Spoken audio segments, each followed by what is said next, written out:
This is Jeff Cochell. We got my Kennel Yell Rod and the Honey Bunches O's with hosannas from here, dude.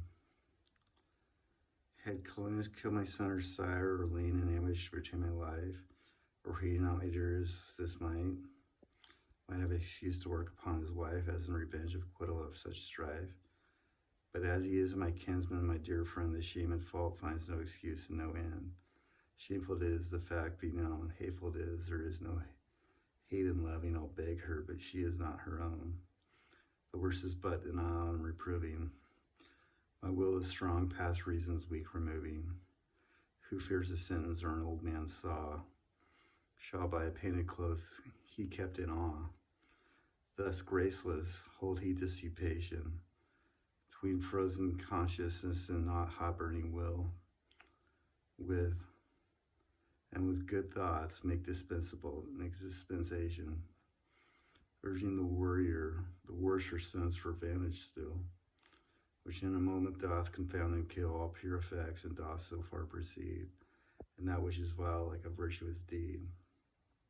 Quoth, she took up me kindly by the hand, and gazed for tidings in my eager eyes, fearing some hard news from the warlike band, where her beloved Cochell lays. Oh, how her fear did make her color rise, first red as roses that on the lawn we lay, then white as lawn the roses took away. God forced it to tremble with her loyal fear of the Aristotle, which struck her sad, and then it faster rocked until her husband's welfare she did hear, whereas she smelt with sweetest cheer. That had Narcissus seen her as she stood, self-love had drowned him in the flood. Why hunt I then color for excuses? All orders are dumb when beauty pleaded with cadmium colors. And his corner overgrown by weeds, so heedful fear, and almost choked by unrested love. Away he steals with open listening ear, full of hope and full of bondage, both with a servitor to the unjust, so crossing with the opposite persuasion. Then now he vows a league and now invasion. Within his thought her heavenly image sits, and with the self-same seat sits Collatine, that eye which looks on the confounds his wits, that eye which him beholds as more divine. And to a view so false will not incline, but with a pure appeal seeks to the heart, which once corrupted takes the worser part, and there heartens up his servile powers, who flatter our leaders, jocund show, stuff of his lust, as men fill up ours, and as the captain so their pride, I have good hair, so their pride doth grow, dude. Pay more slave is tributed than they owe, by reprobate desire, thus madly led, the Roman lord marches to increase bread. The locks between her chamber and his will, each one by him enforced, retires not just still, retires his ward, but as they open, they all rate as ill, which drives the creeping thief to some regard. I remember Nicole Aniston in jail. The threshold grates, the door to have him heard. Night wandering weasels shriek to see him there. They fright him, yet he still pursues his fear with night train, dude, as each unwilling poorly yields. Don't you cry, though, through little vents and crannies of the place. The wind wars with impossible as nothing to make him stay. With foul vendors they'll perforce bear, when the like offences prove. If for but fear for this they will remove. The princes are the glass, the school the book, where subject eyes do learn, do read, do look. And without be the school where less shall learn, must he and thee read lectures of such shame. Without be glass wherein it shall discern authority for sin, warrant for blame, to privilege dishonor in thy name. Thou backst approach against long living laud, and makest fair reputation spread abroad.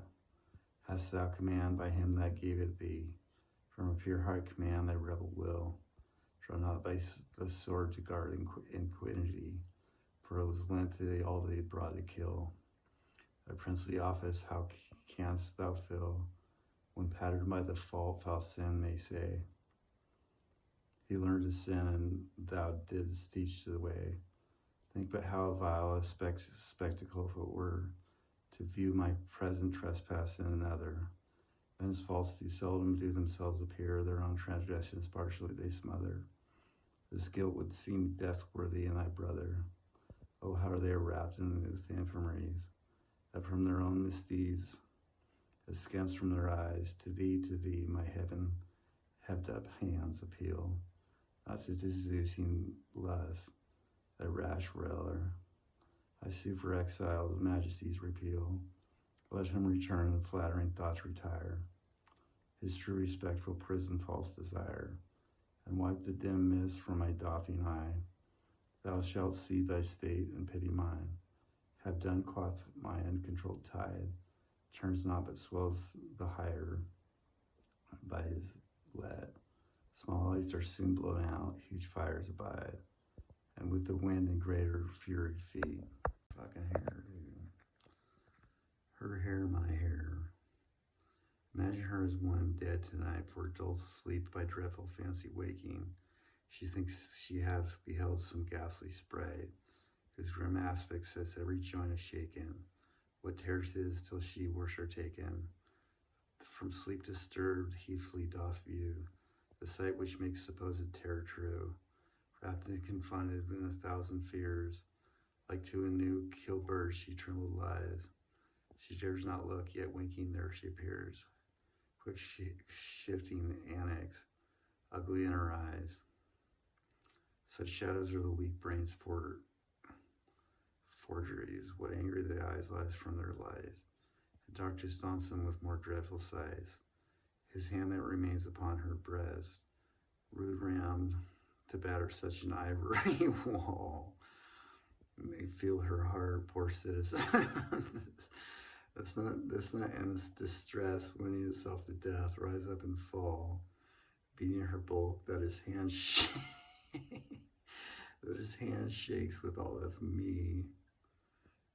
This moves him in more rage and lesser pity to make the breach and enter his sweet city.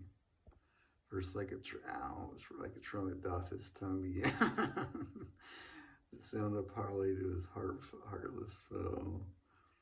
Over the white sheet peers her whiter chin, the reason of this rash alarm to know, which he by not just that seeks to show, but she with vehement prayers urges still. I remember dark matter, dude. Out of a wreck is under what color he commits this ill. Then he replies, the color in thy face that even for anger makes the lily pale, and the red rose blush at her own even disgrace, shall plead for me and tell in my loving tale, under that color I am to come to scale. For it pleads, in a wilderness where there are no laws, to the rough beast that knows no gentle right, nor aught obeys his foul appetite, but when a black face cloud the world doth dread, as his dim mist, aspiring mountains hiding from earth's dark womb, some gentle gust doth get, which blows these hitchy vipers from their biting, hiding their present fall by this dividing. So as unhallowed haste her words delays, and moody Pluto winks while furious blaze. Yet fell night waking cat he doth but dolly, his hand held steadfast, foot the weak mouse panic, with a lone down there, or Chapman. A throne engulfed it even in a plenty wind as his ear praise amid, but his hearth granteth no penetrable entrance to her plain. Tears harden less through marble wear, with raining his pity pleading eyes are sadly fixed in the remorseless wrinkles of his face. Her modest elegance with sizes mixed. I'll get Stacy Sarin, which to the order adds more grace. She puts the period often from its place, and misses the sentence so her accent brave. I remember this is court furniture. That's why she doth began, ere when she speaks. She got into salt like vicarious. She conjures him by almost almighty Jove, by knighthood generous and sweet friendship's oath, by her untamely tears her husband's love, by holy human law and common troth, by heaven and earth and all the power above, that is to borrow bed that he made retire, and stoop to honor, not to foul desire.